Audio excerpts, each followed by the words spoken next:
Hello friends, welcome back to my channel All in Tamil Tips. நாம இன்னைக்கு என்ன பார்க்க போறோம்னு பாத்தீங்கன்னா வெங்காய போண்டா எப்படி நல்ல முறுமுறுன்னு ரொம்ப ஈஸியா வீட்லயே செய்யலாம் அப்படிங்கறத பத்தி நம்ம பார்க்க போறோம். எல்லாரும் வெங்காயம் வீட்ல அதிகமா இருக்கும். நம்ம அந்த வெங்காய போண்டா நம்ம செஞ்சு சாப்பிடும்போது குழந்தைங்க எல்லாரும் நல்லா விரும்பி சாப்பிடுவாங்க. வெங்காயங்கிறது நம்ம வீட்ல அடிக்கடி இருக்கக்கூடிய பொருள் தான் அது. அதை வச்சு நம்ம செய்யலாம் பாங்க. அதுக்கு முன்னாடி இது வரைக்கும் என்னோட சேனலை சப்ஸ்கிரைப் பண்ணாதவங்க சப்ஸ்கிரைப் பண்ணுங்க. கூடவே இந்த பெல் ஐகானை மறக்காம கிளிக் பண்ணுங்க. அப்பதான் நான் போற வீடியோஸ் எல்லாமே உங்களுக்கு சேரும். மறக்காம என்னோட சேனலை சப்ஸ்கிரைப் பண்ணுங்க. வாங்க நாம இப்போ வீடியோக்குள்ள போலாம். வெங்காய போண்டா செய்யறதுக்கு முக்கியமான தேவையான பொருள் என்னன்னு பார்த்தீங்கன்னா வெங்காயம் தான் தேவைப்படும். நம்ம வெங்காயத்தை ஒரு 4-5 வெங்காயம் நம்ம எடுத்துக்கலாம். 4-5 வெங்காயத்தை நல்ல நீள் வாக்குல நம்ம கட் பண்ணி எடுத்துக்கலாம். ரெண்டா கட் பண்ணிட்டு ஸ்லைஸா நீள் வாக்குல கட் பண்ணி எடுத்துக்கிறங்க. கட் பண்ணி எடுத்துட்டு அது எல்லாமே உதிரியா இருக்க மாதிரி பார்த்துக்கிறங்க. உதிரியா இருந்தாதான் நம்ம போண்டா செய்யும்போது நல்லா இருக்கும். இல்லைன்னா வெங்காயம் எல்லாமே ஒன்னோட சேர்ந்து இருக்கும்போது சாப்பிட்றதுக்கு அந்த அளவுக்கு பிடிக்காது. அதனால தனித்தனியா இருக்க மாதிரி பார்த்துக்கிறங்க. தனித்தனியா இல்லைன்னா நல்லா நம்ம கையால நல்லா பெனஞ்சு விட்டுருங்க. இந்த பாருங்க பெனையிற பார்த்தீங்களா, இந்த மாதிரி நல்லா பெனஞ்சு விட்டீங்கன்னா அது நல்லாவே அந்த உதிரியா வந்துரும். வராததை நம்ம கொஞ்சமா உடைச்சு விட்டுக்கலாம். இந்த மாதிரி உதிரியா வந்ததுக்கு அப்புறம் இதோட தேவையான பொருள் எல்லாமே சேர்த்துக்கலாம். இந்த மாதிரி பாருங்க எவ்வளவு சூப்பரா நல்லா பெனஞ்சு வரும்னு பாருங்க. இந்த மாதிரி பெனஞ்சா சூப்பரா இருக்கும். அதுக்கு தேவையான பொருள் பார்த்தீங்கன்னா கடலை மாவு 3/4 கப் அளவுக்கு நான் கடலை மாவு நான் எடுத்திருக்கேன். கடலை மாவு அதில் கூட சேர்த்துடலாம். அது கூடவே சேர்த்து நல்லா முறுமுறுன்னு வர்றதுக்கு அரிசி மாவு 2 டேபிள் ஸ்பூன் அளவுக்கு அரிசி மாவு நான் எடுத்திருக்கோம். ரெண்டையுமே நம்ம நல்லா கொட்டிக்கலாம். ஏன்னா அரிசி மாவு நம்ம சேர்க்கும் போது நல்லா முறுமுறுன்னு கிடைக்கும். அதுக்கு தான் அரிசி மாவு நம்ம மிக்ஸ் பண்ணுறது. அது கூட கருவேப்பிலையை நல்லா கட் பண்ணி வச்சுக்கோங்க. அப்படியே முழுசா போட்டோம்னா இலை பெருசாக இருந்தால் பசங்க அந்த அளவுக்கு விரும்பி சாப்பிட மாட்டாங்க. கட் பண்ணி போடும்போது குழந்தைங்களாம் நல்லா சாப்பிடுவாங்க. சாப்பிடும்போது வயிற்றுக்குள்ளே போயிடும். அது கூடவே 1 ஸ்பூன் அளவுக்கு மிளகாய்த்தூள் சேர்த்துருக்கேன். அது மாதிரி மிளகாய்த்தூள் கம்மியாக சேர்த்துட்டு அதுக்கு தேவையான காரம் சேர்த்துக்கலாம். பச்சை மிளகா குழந்தைங்க சாப்பிட மாட்டாங்கன்னு நினச்சிங்கன்னா நீங்கள் அது தேவையில்லை. அது கூடவே உப்பு தேவையான அளவுக்கு நம்ம உப்பு சேர்த்துக்கலாம். உப்பெல்லாம் சேர்த்துட்டு அது எல்லாத்தையுமே நல்லா மிக்ஸ் பண்ணி விட்டுக்கலாம். அது கூட மிக்ஸ் பண்ணிவிட்டு அது பச்சை மிளகாய் நீங்கள் பார்த்தீங்கன்னா குழந்தைங்களுக்கு வேண்டாம் நீங்கள் நினச்சிங்கன்னா மிளகாத்தூள் மட்டும் போதும். பச்சை மிளகாய் போடும் நினச்சிங்கன்னா பச்சை மிளகாய் பெரியவங்க சாப்பிட்றதா போட்டுக்கலாம். அது கூட நம்மளை லைட்டாக பெனஞ்சிட்டு தண்ணி நம்ம சேர்த்துக்கலாம்.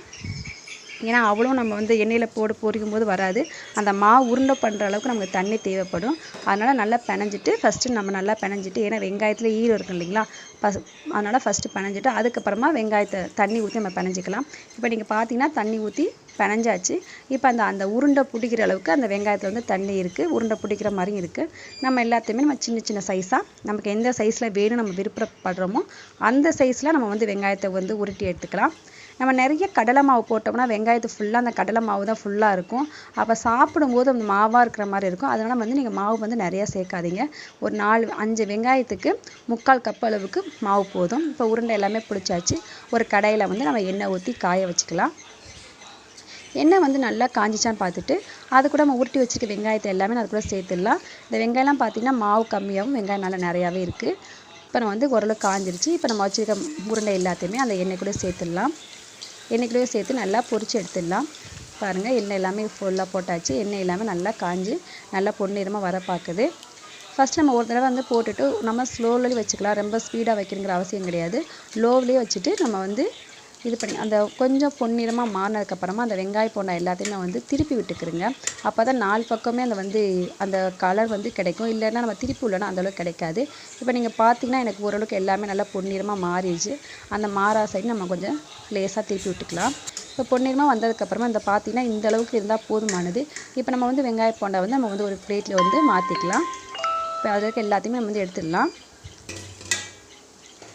பாருங்கள் நம்ம அந்த எண்ணெயிலேருந்து நம்ம எல்லாத்தையுமே எடுத்துகிட்ருக்கோம். எடுத்து வேறு பிளேட்டில் அந்த எண்ணெய் வடையும் பாருங்களேன் தட்டு அந்த தட்டில் வச்சுக்கிறோங்க. அந்த தட்டில் வச்சிங்கன்னா அந்த எண்ணெய்களை கொஞ்சம் கம்மியாயிரும். தண்ணி நம்ம கம்மியாக சேர்க்கும் போது அதில் எண்ணெய்களை நிறைய பிடிக்காது. அது ஓரளவுக்கு தான் எண்ணெய் பிடிக்கும்.